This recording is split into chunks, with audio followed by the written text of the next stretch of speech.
ఇలవేపుగా నిన్ను కొలిచేను.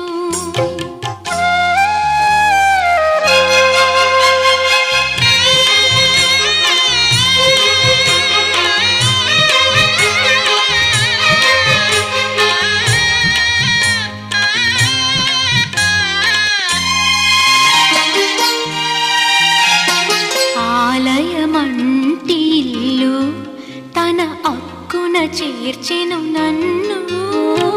ఆలయమంటి ఇల్లు తన అక్కున చేర్చెను.